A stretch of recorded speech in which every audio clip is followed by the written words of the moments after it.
Hi ಎಲ್ರಿಗೂ ನಮಸ್ಕಾರ. ಊರಿಂದ ನನ್ನ ತಮ್ಮಂದರು ಬಂದಿದ್ದರು ಅಂತ ಹೇಳಿದ್ನಲ್ಲ, ಅವರು ಮನೇಲಿದ್ದು ಬೋರ್ ಆಗ್ತಿದೆ, ಎಲ್ಲಾದರೂ ಆಚೆ ಹೋಗೋಣ ಬನ್ನಿ ಅಂತ ಹೇಳ್ತಾಯಿದ್ರು. ಸರಿ, ನಾವು ಹಂಗೆ ಲೋಲು ಮಾರ್ಕೆಟ್ಗೆ ಹೋಗೋಣ ಅಂತ ಹೋಗಿ ಅಲ್ಲೇ ಒಂದು ಸ್ವಲ್ಪ ಹೊತ್ತು ಸುತ್ತಾಡ್ಕೊಂಡು ಟೈಮ್ ಸ್ಪೆಂಡ್ ಮಾಡ್ಕೊಂಡು ಮನೆಗೆ ಬಂದ್ವಿ. ಮನೆಗೆ ಬಂದರೆ ಅಮ್ಮ ಸೊಪ್ಪು ತೊಗೊಂಡು ಬಂದಿದ್ದರು.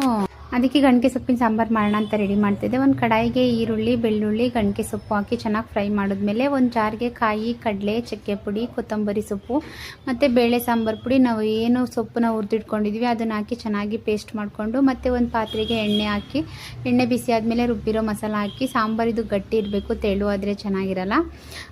ಸಾಂಬಾರು ಸ್ವಲ್ಪ ಕುದಿ ಬಂದಮೇಲೆ ಒಂದು ಗ್ಲಾಸ್ ಹಾಲು ಹಾಕಿ, ಹಾಲು ಹಾಕಿದ್ಮೇಲೆ ಉಪ್ಪು ಹಾಕಿ ಜಾಸ್ತಿ ಹೊತ್ತು ಬೇಯಿಸ್ಬಾರ್ದು, ಒಂದು 2 ನಿಮಿಷ ಬೇಯಿಸಿದ್ರೆ ಸಾಂಬಾರು ರೆಡಿ ಆಗುತ್ತೆ. ಮತ್ತು ಇನ್ನು ಸ್ವಲ್ಪ ಸೊಪ್ಪಿತ್ತು ಅಂತ ಅಂದ್ಬಿಟ್ಟು ನಾನು ಈರುಳ್ಳಿ, ಹಸಿಮೆಣ್ಸಿನ್ಕಾಯಿ ಎಣ್ಣೆ ಬಿಸಿ ಆದಮೇಲೆ ಹಾಕಿ ಸ್ವಲ್ಪ ಸೊಪ್ಪನ್ನು ಕಟ್ ಮಾಡಿ ಹಾಕಿ ಒಂದು 4 ಮೊಟ್ಟೆ ಹೊಡೆದು ಎಗ್ ಬುರ್ಜಿ ಥರ ಮಾಡಿದೆ. ಅದು ಕೂಡ ತುಂಬ ರುಚಿಯಾಗಿ ಬಂದಿತ್ತು. ನನ್ನ ತಮ್ಮ ಪನ್ನೀರ್ ಮಸಾಲ ಕೇಳಿದ್ದು, ಅದನ್ನು ಮಾಡಿದ್ದು. ಇದಾಗಿತ್ತು ಇವತ್ತು